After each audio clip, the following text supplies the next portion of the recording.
Hello students, welcome তোমাদের TBR একাডেমিতে। তো আমি তোমাদের সৌপম স্যার। তো তোমাদের জন্য নিয়ে চলে এসেছি এএনএম জিএনএম তোমাদের যে এক্সাম রয়েছে আপকামিং 2024-এ। তো তার জন্য কিন্তু লাইফ সায়েন্সের প্র্যাকটিস সেট।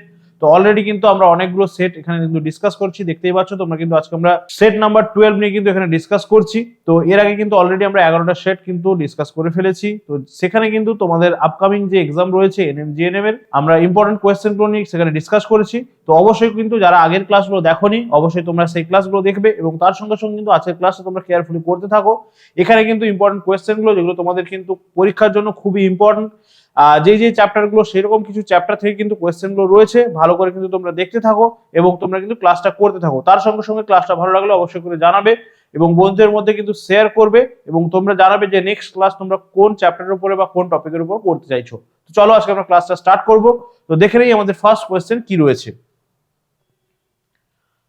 তো দেখো, ফার্স্ট কোয়েশ্চেন যেটা তোমাদের রয়েছে খুবই ইজি কোয়েশ্চেন এবং এটা কিন্তু খুব একটা ইম্পর্টেন্ট চ্যাপ্টার তোমাদের এক্সামের জন্য। ঠিক আছে, বলছে রক্তের শ্রেণীবিভাগ বা এবিও ব্লাড গ্রুপ বা এবিও ব্লাড গ্রুপিং যে আমরা বলি, তাহলে এই এবিও পদ্ধতি কে আবিষ্কার করেছিলেন?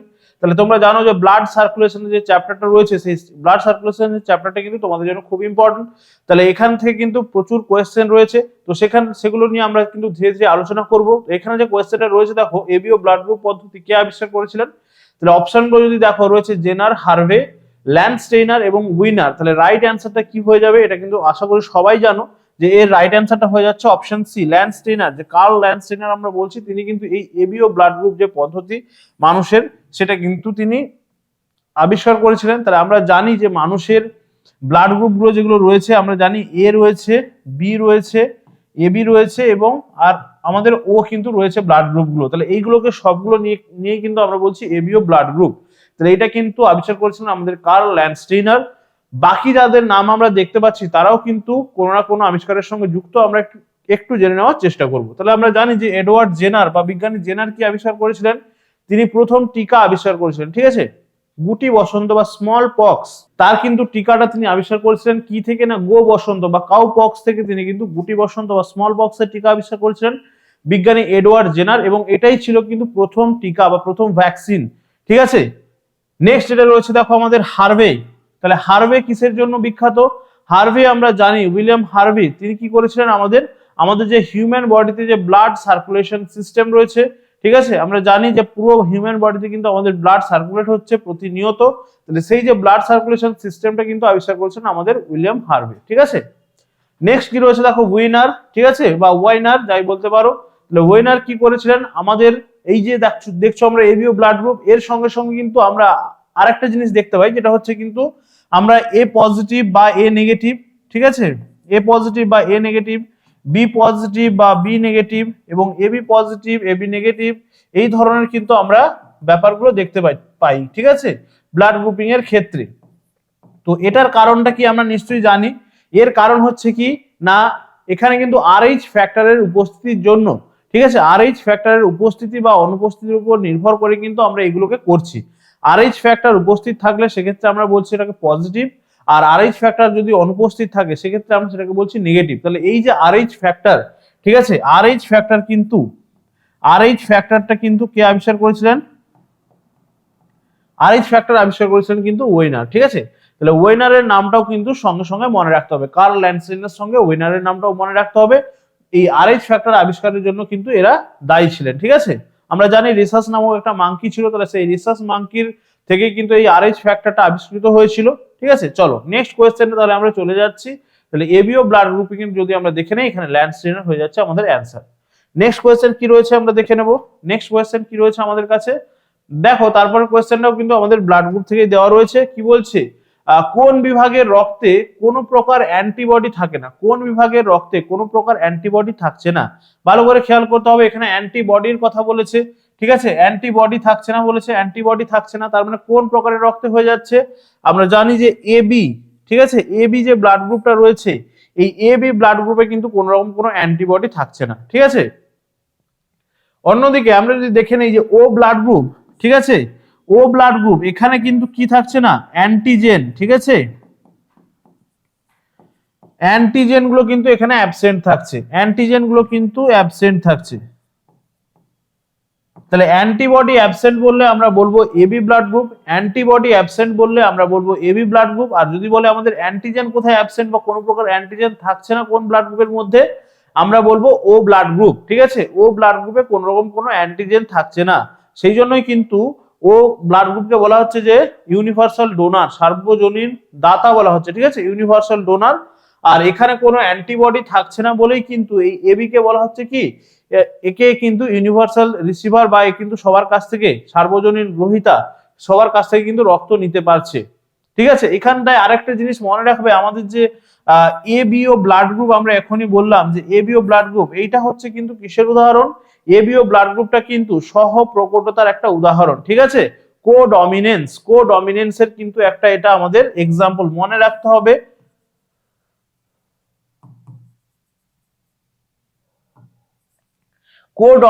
কোডমিনেন্স বা সহ প্রকটতা আমরা যেটাকে বলছি, ঠিক আছে, সহ প্রকটতা,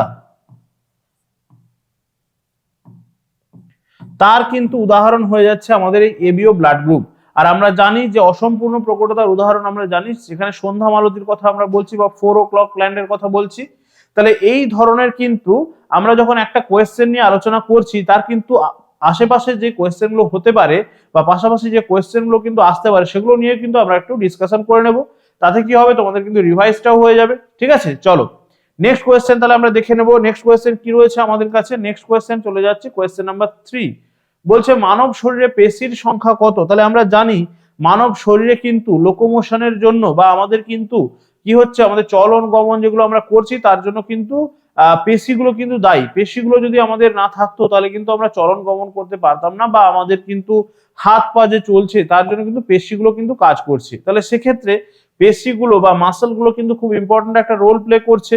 তাহলে সেক্ষেত্রে আমরা দেখে নেব আমাদের শরীরে কতগুলো মাসল বা কতগুলো কিন্তু পেশি রয়েছে। ঠিক আছে, কতগুলো মাসল বা কতগুলো পেশি রয়েছে। ঠিক আছে, তাহলে সেক্ষেত্রে আমরা দেখে নেবো রাইট অ্যান্সারটা কিন্তু আমাদের হয়ে যাচ্ছে, রাইট অ্যান্সার আমাদের হয়ে যাচ্ছে অপশন ডি। অপশন ডি দেখো 639 বা 639টা কিন্তু আমাদের কিন্তু মাসল রয়েছে, 639 মাসলস রয়েছে। তাহলে এগুলো কিন্তু আমাদের পুরো বডিতে রয়েছে এবং এগুলো আমাদের লোকোমোশনে বা আমাদের মুভমেন্টে কিন্তু হেল্প করছে। ঠিক আছে, আচ্ছা এই যে 639 যে আমাদের মাসল বলছি, এখানে আমরা দেখে নেব মাসল গুলো কিন্তু আবার ডিভিশন রয়েছে। ঠিক আছে, মাসল গুলোকে ডিভাইড করা যাচ্ছে। যেমন আমাদের যদি দেখি, আমরা কি বলি যে ঐচ্ছিক পেশি রয়েছে, অনৈচ্ছিক পেশি রয়েছে এবং হৃদ পেশি রয়েছে। ঠিক আছে, ঐচ্ছিক পেশি রয়েছে, অনৈচ্ছিক পেশি রয়েছে এবং হৃদ পেশি রয়েছে। ঐচ্ছিক পেশি কোনগুলো, যেগুলো কিন্তু আমরা নিজের ইচ্ছে মতো, যেগুলোকে আমরা সচল করতে পারি বা যেগুলোকে আমরা কাজ করাতে পারি নিজের ইচ্ছে মতো। যেমন আমাদের বাইসেপস বা ট্রাইসেপস, এগুলোকে কিন্তু আমরা নিজের ইচ্ছে মতো সংকোচন এবং প্রসারণ করতে পারি। ঠিক আছে, আবার অনৈচ্ছিক পেশি কোনগুলো হয়ে যাচ্ছে, যেগুলোকে আমরা নিজের ইচ্ছে মতো কিন্তু সংকোচন প্রসারণ করতে পারছি না, সেগুলোকে আমরা বলছি অনৈচ্ছিক পেশি। আর হৃদ পেশিটাকে আলাদা করা হয়েছে, কারণ হৃদ পেশিটাও কিন্তু অনৈচ্ছিক পেশির মধ্যেই পড়ছে, কিন্তু সেটাকে আলাদা করে দেওয়া হয়েছে তার একটা বিশেষ বৈশিষ্ট্যের জন্য। ঠিক আছে, হৃদ পেশিটা আমরা জানি যে এটা হচ্ছে একটা অনৈচ্ছিক পেশি এবং এটাতে কি রয়েছে, স্ট্রাইটেড বা এটা কিন্তু সরেখ। ঠিক আছে, এটা কিন্তু আমাদেরকে মনে রাখতে হবে। আমরা জানি যে অনৈচ্ছিক পেশিগুলো কিন্তু সরেখ হয় না, বা হচ্ছে এখানে কিন্তু স্ট্রাইট থাকে না, স্ট্রাইটেড নয়। ঠিক আছে, তার মানে অনৈচ্ছিক গুলো কিন্তু আমাদের নন স্ট্রাইটেড হচ্ছে, কিন্তু এই হৃদ পেশিটাই হচ্ছে একটা স্পেশাল ক্যারেক্টার রয়েছে তার মধ্যে, যেটা কিন্তু অনৈচ্ছিক, তার সঙ্গে সঙ্গে কিন্তু স্ট্রাইটেড বা সরেখ পেশি। সেই জন্যই কিন্তু এটাকে এইভাবে আলাদা করে দেওয়া হয়েছে। তাহলে সব মিলিয়ে কিন্তু আমাদের মোটামুটি 639টা পেশি কিন্তু রয়েছে। ঠিক আছে, ওকে নেক্সট কোয়েশ্চেন আমরা চলে যাব। নেক্সট কোয়েশ্চেন কি রয়েছে আমাদের কাছে, কোয়েশ্চেন নাম্বার 4 দেখো, বলছে সবচেয়ে বড় শ্বেত রক্তকণিকা কোনটি। সবচেয়ে বড় শ্বেত রক্তকণিকা, তাহলে শ্বেত রক্তকণিকার যে এই যে নামগুলো রয়েছে, শ্বেত রক্তকণিকার নামগুলো এবং তার সঙ্গে সঙ্গে তার যে তার রেসপেক্টিভ যে তাদের কাজগুলো, সেগুলো কিন্তু আমাদেরকে ভালো করে একটু মনে রাখতে হবে। কোন শ্বেত রক্তকণিকা কিসের জন্য দায়ী বা কোন শ্বেত রক্তকণিকা কোন কাজ করতে হেল্প করছে, সেগুলো কিন্তু আমাদেরকে ভালো করে মনে রাখতে হবে। তাহলে দেখো সবচেয়ে বড় শ্বেত রক্তকণিকার কথা এখানে বলেছে, তাহলে অপশন গুলো কি কি রয়েছে, নিউট্রোফিল, মনোসাইট, ইওসিনোফিল এবং বেসোফিল। তাহলে রাইট অ্যান্সার এখানে আমাদের কি হয়ে যাচ্ছে, মনোসাইট যেটা রয়েছে, আমাদের মনোসাইট যেটা রয়েছে শ্বেত রক্তকণিকা, এই হচ্ছে গিয়ে কিন্তু আমাদের কি করছে, মনোসাইট কিন্তু সবচেয়ে বড় শ্বেত রক্তকণিকা। ঠিক আছে, সবচেয়ে বড় শ্বেত রক্তকণিকা হয়ে যাচ্ছে মনোসাইট। ঠিক আছে, তাহলে সবচেয়ে বড় যখন আমরা পড়ে নিলাম, তাহলে সবচেয়ে ছোটটাও আমাদের জেনে রাখতে হবে। তাহলে সবচেয়ে ছোট কে হচ্ছে, সবচেয়ে ছোট সবচেয়ে ছোট শ্বেত রক্তকণিকা, ঠিক আছে, সবচেয়ে ছোট, বা আমি এখানে WBC লিখে দিচ্ছি, শ্বেত রক্তকণিকা বা হোয়াইট ব্লাড কর্পাসেল, তাহলে সেক্ষেত্রে আমরা মনে রাখবো লিম্ফোসাইটের কথা, ঠিক আছে, লিম্ফোসাইট,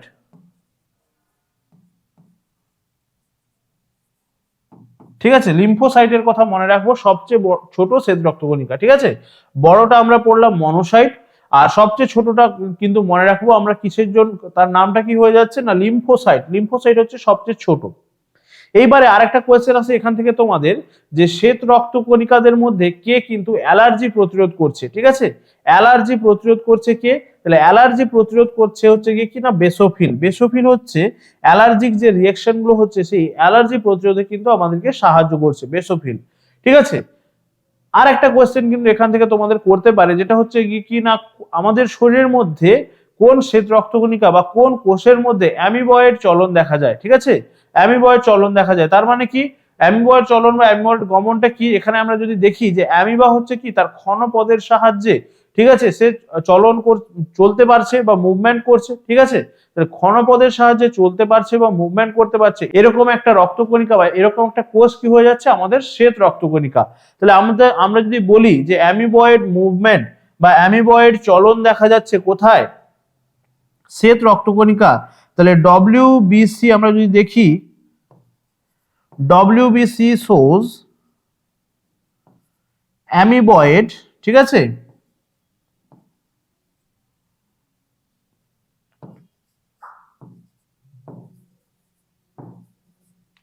অ্যামিবয়েড মুভমেন্ট, ঠিক আছে, তাহলে WBC shows অ্যামিবয়েড মুভমেন্ট, তাহলে অ্যামিবয়েড মুভমেন্ট বা চলন দেখা যাচ্ছে WBC তে, ঠিক আছে। আমরা জানি যে WBC ফ্যাগোসাইটোসিস পদ্ধতিতে আমাদের মধ্যে যে অ্যান্টিবডি গুলো ঢুকছে বা অ্যান্টিবডি গুলো যাচ্ছে, ফরেন পার্টিকেল গুলো যাচ্ছে, সেগুলোকে কিন্তু সে কি করছে গিলে নিচ্ছে ফ্যাগোসাইটোসিস পদ্ধতিতে, তাহলে সেই ক্ষেত্রে কিন্তু আমরা এই অ্যামিবয়েড মুভমেন্টটা কিন্তু দেখতে পাচ্ছি WBCর ক্ষেত্রে বা শ্বেত রক্তকণিকার ক্ষেত্রে। এইগুলো কিন্তু একটু ভালো করে আমাদেরকে মনে রাখতে হবে। চলো তাহলে নেক্সট কোয়েশ্চেনে আমরা চলে যাই। নেক্সট কোয়েশ্চেন কি রয়েছে আমাদের কাছে, বলছে দেখো রোগ জীবাণু ধ্বংস করে কোন শ্বেত রক্তকণিকা, রোগ জীবাণু ধ্বংস করছে কোন শ্বেত রক্তকণিকা, তার মানে আমাদের যে ইমিউন সিস্টেম রয়েছে বা আমাদের শরীরের মধ্যে যে অনাক্রম্য তন্ত্র রয়েছে সেইটাকে কিন্তু হেল্প করছে বা সেইটাতে হেল্প করছে কোন শ্বেত রক্তকণিকা, এই ইমিউন সিস্টেমে কিন্তু হেল্প করছে কোন শ্বেত রক্তকণিকা, সেটা কিন্তু আমাদেরকে জানতে হবে। তাহলে অপশনগুলো দেখো বেসোফিল, মনোসাইট, ইওসিনোফিল আর হচ্ছে নিউট্রোফিল রয়েছে। তাহলে অলরেডি কিন্তু আমরা বেসোফিল, মনোসাইট নিয়ে জেনে ফেলেছি। তাহলে রাইট অ্যান্সার এখানে আমাদের কি হয়ে যাচ্ছে, রাইট অ্যান্সার কিন্তু আমাদের হয়ে যাচ্ছে অপশন ডি। অপশন ডি যেটা আমাদের রয়েছে নিউট্রোফিল, এই নিউট্রোফিল কিন্তু আমাদের রোগ জীবাণুকে ধ্বংস করতে সাহায্য করছে বা আমাদের কিন্তু ইমিউন সিস্টেমে হেল্প করছে। আমাদের শরীরের মধ্যে কিন্তু যেটা ফরেন পার্টিকেল গুলো বা আমাদের কিন্তু অ্যান্টিবডি গুলো যেগুলো চলে যাচ্ছে, ঠিক আছে, সরি অ্যান্টিজেন গুলো যেগুলো চলে যাচ্ছে সেগুলোতে কিন্তু কিন্তু সেগুলোকে ধ্বংস করতে সাহায্য করছে এবং আমাদের কিন্তু অ্যান্টিবডি প্রডিউস করছে, ঠিক আছে। তাহলে অপশন ডি হয়ে যাচ্ছে কিন্তু এখানে আমাদের রাইট অ্যান্সার, নিউট্রোফিল হয়ে যাচ্ছে এখানে আমাদের রাইট অ্যান্সার। নেক্সট কোয়েশ্চেনে চলে যাব আমরা। নেক্সট কোয়েশ্চেন কি রয়েছে আমাদের কাছে, কোয়েশ্চেন নাম্বার 6 বলেছে মানুষের স্বাভাবিক হৃদস্পন্দনের হার প্রতি মিনিটে প্রায় কত। এটা একদম ইজি কোয়েশ্চেন, এটাতে নিয়ে তোমাদের কোনো রকম কোনো কনফিউশন থাকবে না। রাইট অ্যান্সারটা আমরা জানি যে অ্যাভারেজ, অন অ্যান অ্যাভারেজ কি হচ্ছে, অন অ্যান অ্যাভারেজ 72 টাইমস হচ্ছে, তার মানে 72 বার হচ্ছে অন অ্যান অ্যাভারেজ। তার মানে কি এটা হচ্ছে একটা গড় হিসেব, 72 বার মোটামুটি। এবারে দেখা যাচ্ছে যে কারো ক্ষেত্রে 72 কিছু বেশি হয়ে যাচ্ছে, আবার কারো ক্ষেত্রে 72 কিছু কমও হতে পারে। তার মানে সেটা কিন্তু নর্মাল, ঠিক আছে। এই যে 72 টাইমস বা 72 বার নেওয়া হয়েছে এটা কিন্তু অ্যাভারেজ একটা হিসেব নেওয়া হয়েছে, এটা গড় হিসেব নেওয়া হয়েছে, ঠিক আছে। তাহলে এটা হচ্ছে প্রতি মিনিটে, তাহলে প্রতি মিনিটে আমরা বলবো অন অ্যান অ্যাভারেজ 72 টাইমস বা 72 বার, ঠিক আছে। চলো নেক্সট কোয়েশ্চেনে চলে যাব আমরা। কোয়েশ্চেন নাম্বার 7 কি রয়েছে, বলেছে হাইড্রোপনিক্স কিসের সঙ্গে যুক্ত, হাইড্রোপনিক্স কিসের সঙ্গে যুক্ত, এখানে আমরা দেখে নেব। বলেছে অপশন এ তে হাইড্রোজেন যুক্ত যৌগ, অপশন বি তে রয়েছে বংশ পরম্পরা, অপশন সি তে রয়েছে জল, আর অপশন ডি তে রয়েছে মাটি ছাড়া গাছের প্রতিপালন। তাহলে হাইড্রোপনিক্স এর মধ্যে একটা জিনিস খেয়াল রাখবে, এই যে হাইড্রো কথাটা যেখানে থাকবে সেটাতে খেয়াল রাখবে সেখানে জলের সঙ্গে কিছু একটা যোগাযোগ রয়েছে, ঠিক আছে, হাইড্রোটা কিন্তু জলের সঙ্গে যুক্ত বা জলের সঙ্গে সম্পর্কিত, রিলেটেড টু ওয়াটার। তাহলে হাইড্রো কথাটা যেখানে রয়েছে সেখানে আমাদেরকে মনে রাখতে হবে এটা কিন্তু একটা জলের সঙ্গে যুক্ত। তাহলে দেখো রাইট অ্যান্সারটা কি হয়ে যাচ্ছে, অপশানে কিন্তু তোমাদের জলও দিয়ে দিয়েছে, তার মানে কি জল কিন্তু অ্যান্সার হবে, কি জল কি অ্যান্সার হবে? তাহলে জল কিন্তু এখানে অ্যান্সার করবে না। হাইড্রোটা জলের সঙ্গে যুক্ত, হাইড্রো কথাটা জলের সঙ্গে যুক্ত, তার মানে কিন্তু জল নয়। ঠিক আছে, তাহলে হাইড্রোপনিক্স যেটা রয়েছে ব্যাপারটা সেটা হয়ে যাচ্ছে আমাদের অপশন ডি। কি হচ্ছে অপশন ডিতে? বলছে মাটি ছাড়া গাছের প্রতিপালন। তার মানে যে পদ্ধতিতে মাটি ছাড়া কোনো জলীয় মাধ্যমে বা কোনো ওয়াটার সলিউশনের মধ্যে কোনো প্ল্যান্টকে সেখানে কি করা হচ্ছে, গ্রো করা হচ্ছে, সেটাকেই বলছি আমরা কিন্তু হাইড্রোপনিক্স। ঠিক আছে, হাইড্রোপনিক্স এখানে জলের মধ্যে বা জলীয় দ্রবণের মধ্যে কিন্তু উদ্ভিদকে সেখানে কিন্তু বড় করে তোলা হচ্ছে ও সেখানে কিন্তু প্ল্যান্ট গুলো গ্রো করছে, সেটাকেই আমরা বলছি সেখানে কিন্তু কোনো সয়েল বা কোনো মাটি কিন্তু সেখানে থাকছে না, সেইটাকে আমরা বলছি হাইড্রোপনিক্স। ঠিক আছে, হাইড্রোপনিক্স বলছি সেটাকেই। চলো নেক্সট কোয়েশ্চেনে আমরা চলে আসছি। নেক্সট কোয়েশ্চেন কি রয়েছে, বলছে একটি পরিণত মানুষের অস্থির সংখ্যা, এটাও খুব ইজি, পরিণত মানুষের অস্থির সংখ্যা বলেছে, খুবই ইজি কোয়েশ্চেন এটা। তাহলে রাইট অ্যান্সারটা এখানে আমরা জানি কি হবে, রাইট অ্যান্সার কিন্তু আমাদের হয়ে যাচ্ছে অপশন এ 206।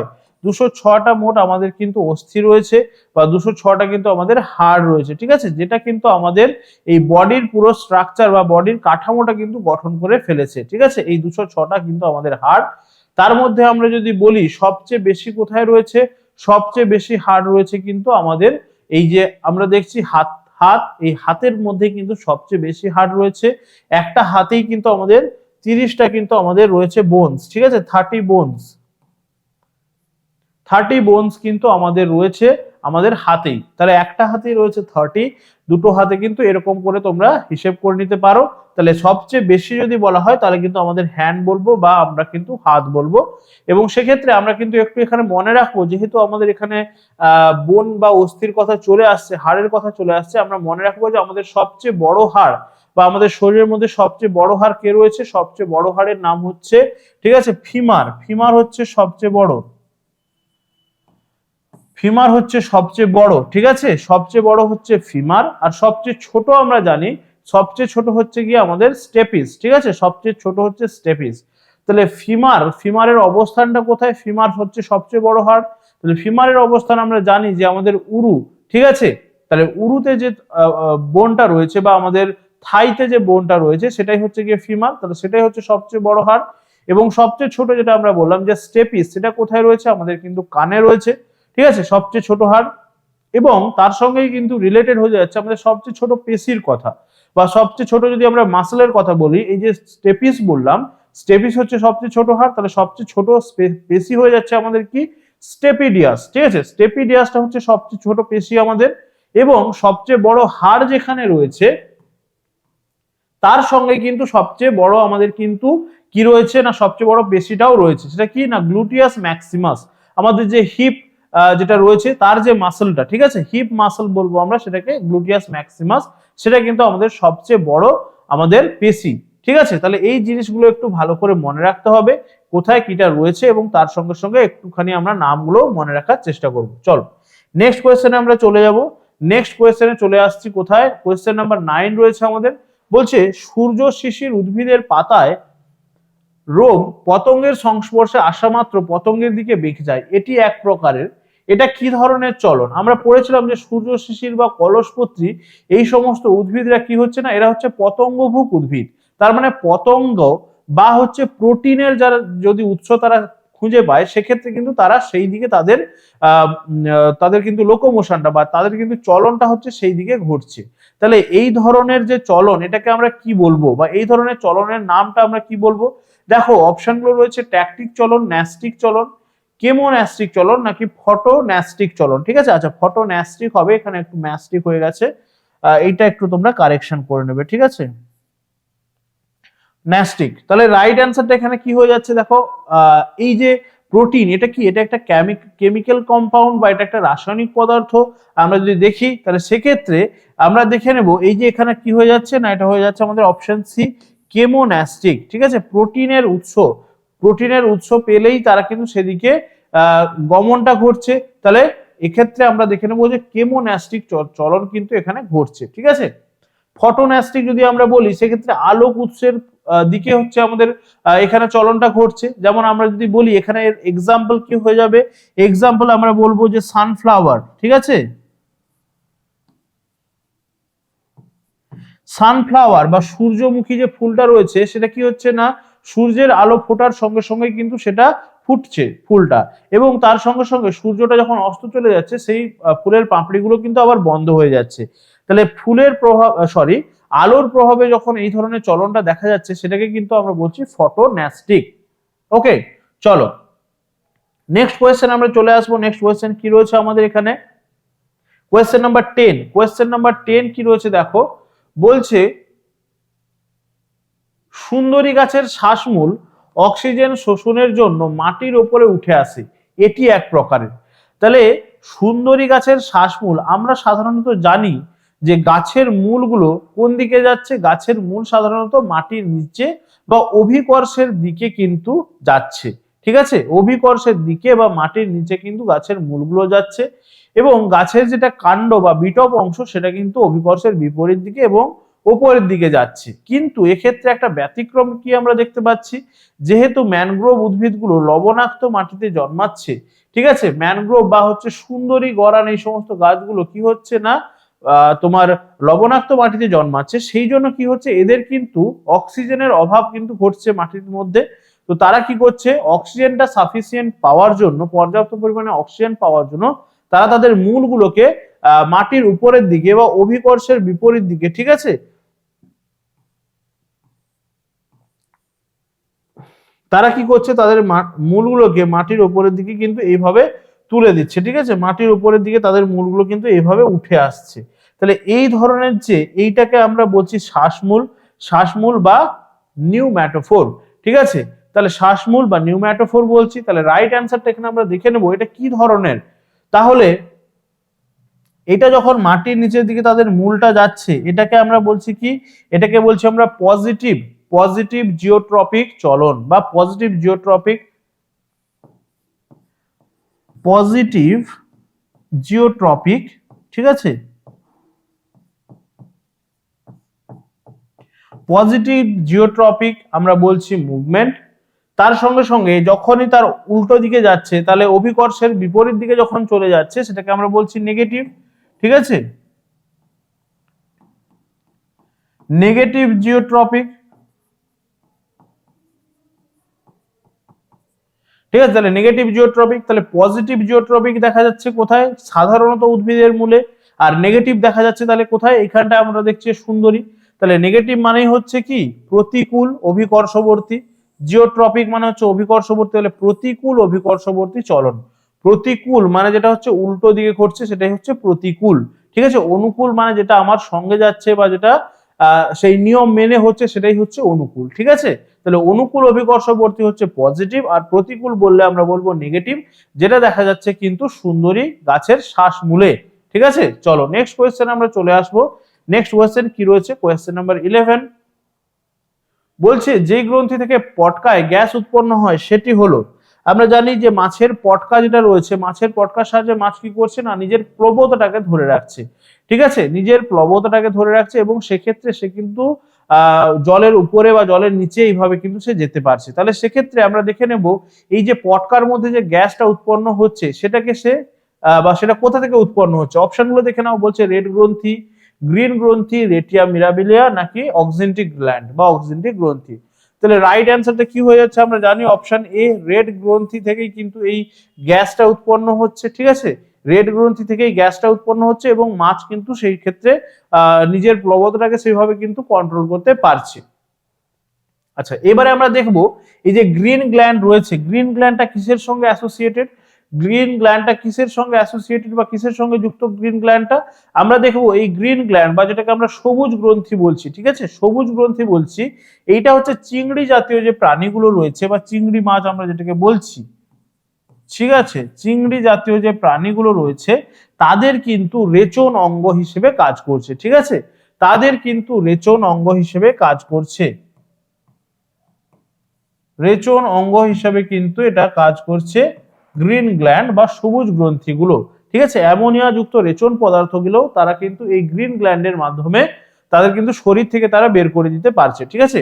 তাহলে গ্রিন গ্ল্যান্ডের মাধ্যমে চিংড়ি জাতীয় প্রাণীরা নিজেদের শরীর থেকে অ্যামোনিয়া জাতীয় রেচন পদার্থগুলো কিন্তু বের করে দিচ্ছে। তাহলে চিংড়ির রেচন অঙ্গ বললে আমরা বলবো গ্রিন গ্ল্যান্ড, ঠিক আছে। আচ্ছা, এখানে আরেকটা গ্ল্যান্ডের কথা আমরা পড়ছি, যেটা হচ্ছে অক্সিনটিক গ্ল্যান্ড। এই অক্সিনটিক গ্ল্যান্ডের কাজটা কি? অক্সিনটিক গ্ল্যান্ড কোথায় রয়েছে আমাদের? এটা কিন্তু আমাদের হিউম্যান বডিতে, ঠিক আছে। অক্সিনটিক গ্ল্যান্ডটা কোথায় রয়েছে? হিউম্যান বডিতে আমাদের যে স্টোমাক রয়েছে, ঠিক আছে, স্টোমাক বা পাকস্থলী রয়েছে, তাহলে সেখানে রয়েছে এই অক্সিনটিক গ্ল্যান্ড। এ কি করছে? এ হচ্ছে HCl, আমাদের যে স্টোমাকে যে HCl বা হাইড্রোক্লোরিক অ্যাসিড রয়েছে, এই HCl ক্ষরণ করছে কিন্তু এই অক্সিনটিক গ্ল্যান্ড বা হচ্ছে অক্সিনটিক কোষ, ঠিক আছে। অক্সিনটিক গ্ল্যান্ড বা অক্সিনটিক কোষ এ কি করছে? স্টোমাকের মধ্যে রয়েছে HCl ক্ষরণ করতে সাহায্য করছে, ঠিক আছে। চলো, তাহলে এগুলো মনে রাখতে হবে। নেক্সট কোয়েশ্চেন কি রয়েছে? এইভাবে কিন্তু আমাদেরকে একটু ভালো করে শুধুমাত্র কোয়েশ্চেনের অ্যান্সারটা জানা নয়, কোয়েশ্চেনের অ্যান্সারের সঙ্গে সঙ্গে তার যে অপশনগুলো রয়েছে সেগুলো নিয়েও কিন্তু আমাদেরকে একটু ডিসকাস করে নিতে হবে, একটু পড়াশোনা করে নিতে হবে। তাহলেই দেখবে একটা কোয়েশ্চেনের সঙ্গে সঙ্গে আমাদের কিন্তু আরো 5টা কোয়েশ্চেন কিন্তু নতুন করে পড়া হয়ে যাবে। সেক্ষেত্রে কিন্তু বারবার আমাদেরকে কি করতে হবে না, পড়তে হবে না, এবং সেক্ষেত্রে রিভাইজটাও আমাদের কিন্তু খুব তাড়াতাড়ি হয়ে যাবে। আমরা যে কোয়েশ্চেনটা করছি তার সঙ্গে তার অপশনগুলোকে যদি আমরা একটু ভালো করে ঝালিয়ে নিতে পারি, তাহলে দেখবে খুব তাড়াতাড়ি রিভাইজও হয়ে যাচ্ছে এবং জিনিসগুলো কিন্তু খুব ভালোভাবে মনেও থাকছে। চলো, তাহলে কোয়েশ্চেন নাম্বার 12 কি রয়েছে? কোন প্রাণী গমনে অক্ষম? গমনে অক্ষম মানে গমন করতে পারছে না বা সে কিন্তু কোথাও যেতে পারছে না, ঠিক আছে। এইটা হচ্ছে তার কিন্তু কথা। ওকে, তাহলে অপশনটা কি দেখে নেবো আমরা। রয়েছে দেখো, সাগর কুসুম রয়েছে, অ্যামিবা রয়েছে, প্যারামেসিয়াম রয়েছে, আরশোলা রয়েছে। তাহলে দেখো, আরশোলা আমরা দেখেছি সবাই, সে কিন্তু গমন করতে সক্ষম।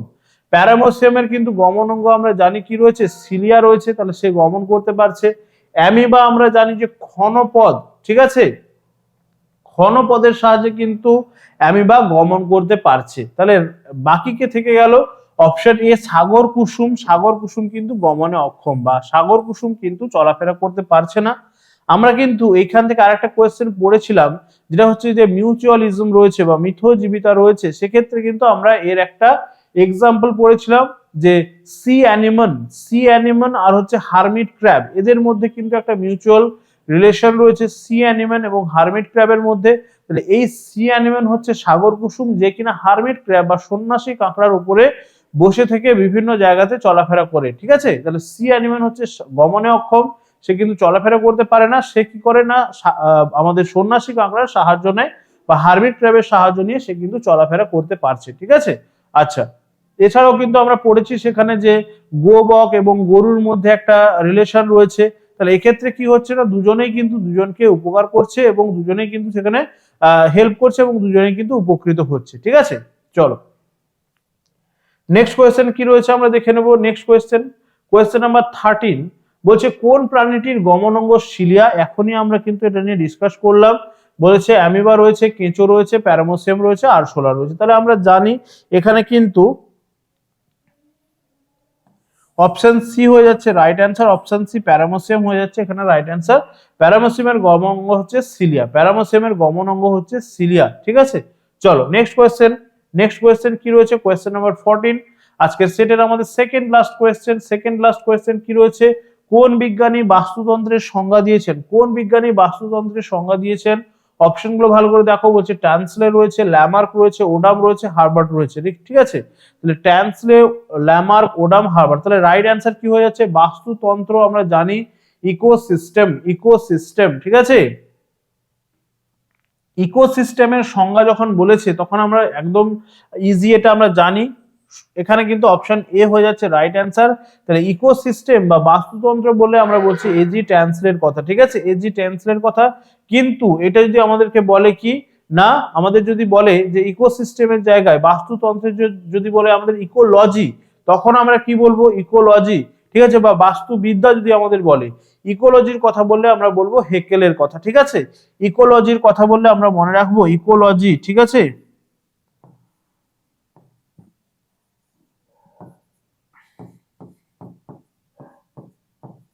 ঠিক আছে, ইকোলজির কথা বললে আমাদেরকে হেকেলের কথা মনে রাখতে হবে। ইকোলজির কথা বললে আমাদের কিন্তু হেকেলের কথা মনে রাখতে হবে। বাস্তুবিদ্যা, বাস্তুতন্ত্র বললে আমরা বলবো ট্যান্সলের কথা, আর ইকোলজি বললে আমরা বলবো আর্নেস্ট হেকেল, ঠিক আছে, আর্নেস্ট হেকেল।